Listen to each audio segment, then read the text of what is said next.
Hoje vou falar de revisão de texto e tenho um interesse particular nisto, porque é um projeto meu deste verão que gostava de vos apresentar e de que vou falar no final deste episódio. E também tenho uma pergunta para aqueles que estiverem mais atentos à versão YouTube do episódio. Vamos ver se conseguem responder. Muito bem, o que é a revisão? A revisão em geral. A revisão, estamos a falar de criação de texto, claro. A revisão, para começar, a revisão quer dizer muitas coisas. É uma palavra muito genérica que abarca várias tarefas. Para começar, abarca uma tarefa da própria pessoa que está a escrever o texto, que no final da escrita, ou às vezes até enquanto está a escrever, pode parar de escrever, imaginemos uma secção ou um capítulo, e vai rever, vai voltar atrás, vai reescrever nessa revisão. Há quem chama isto, e eu incluo-me nessas pessoas, reescrita, mas não deixa de ser uma revisão, uma releitura e uma alteração do texto já depois de ter sido escrito na sua primeira versão. Esta revisão própria é, sinceramente, uma das fases mais importantes de qualquer escrita, de qualquer texto, desde uma simples mensagem de e-mail até um romance. É na revisão que muitas vezes está o segredo, se quisermos, de um texto que resulta, de um texto que é um bom texto. Mas depois temos aquela revisão feita por outra pessoa. E é disso que normalmente se fala quando nós falamos de revisão no mundo editorial ou em tradução.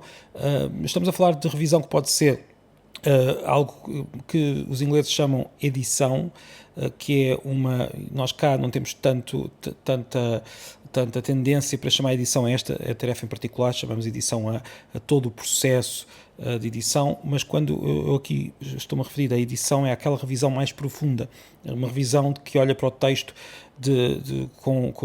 para a estrutura do texto, para a interligação entre os capítulos, para a ligação entre as várias fases de cada capítulo, e isto é uma revisão profunda, uma revisão que pode ser feita, por exemplo, pelo próprio editor do livro, que lê e diz, olha, este capítulo não funciona, ou se calhar vamos ter de mudar aqui a estrutura, ou se calhar o culpado deste romance policial não pode ser este, vai ter de alterar isto tudo.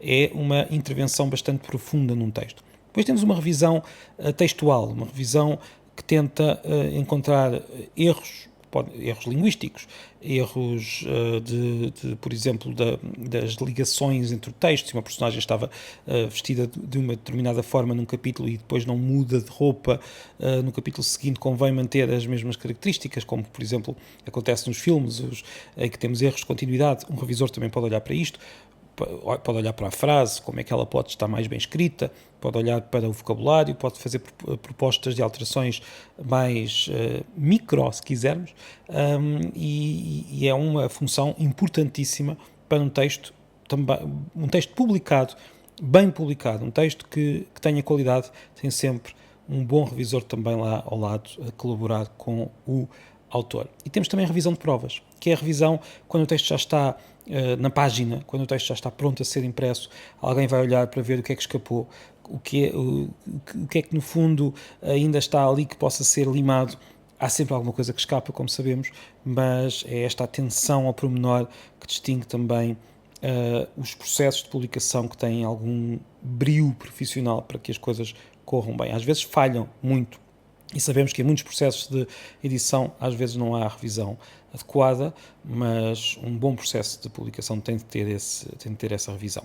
Temos também um outro tipo de revisão que não é tão falado, que é a fixação de texto, que é, por exemplo, quando nós temos um romance, vamos imaginar um romance oitocentista, dessa de Queiroz, que vai voltar a ser publicado, que já na altura foi revisto pelo autor, foi revisto por alguém, as provas foram revistas também, mas agora vai ter de ser fixado o texto. O que é que isto quer dizer? O texto vai ter de ser fixado para uma ortografia que já não é do texto, o texto original, pode ser da ortografia pré-acordo ortográfico ou pós-acordo ortográfico, de acordo com as opções das editoras cá em Portugal, mas não é certamente a ortografia que foi usada no século XIX. Alguém vai ter de fazer essas alterações, vai ter de, por exemplo, de decidir o que fazer com palavras que eram estrangeirismos ainda não adaptados e que, entretanto, já foram adaptados em português. Vamos manter, não vamos manter? Há uma série de decisões nesta fase de fixação do texto, que é uma tarefa parecida com a da revisão, mas com muito menos intervenção no texto, em certos níveis, mas com uma série de decisões muito importantes para que a edição do texto seja correta e seja apreciada pelos leitores.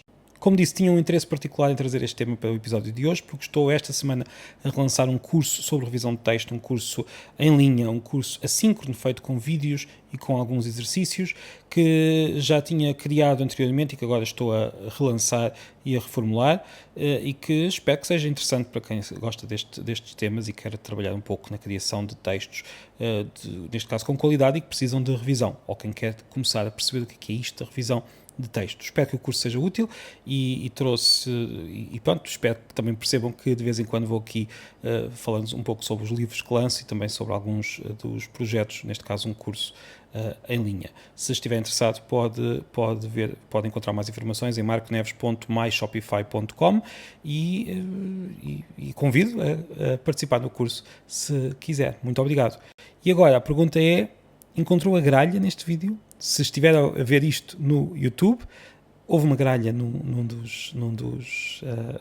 dos textos que aqui apareceram e digam-me qual é que foi. Se está apenas a ouvir este episódio, pode ser que queira agora ir ao vídeo procurar a gralha, mas como já sabe que ela está lá, se calhar vai ser mais fácil. Quem viu o vídeo sem saber é que pode ter passado despercebida a gralha, e isso é precisamente a tarefa do revisor, de fazer esse esforço para que as gralhas não passem despercebidas.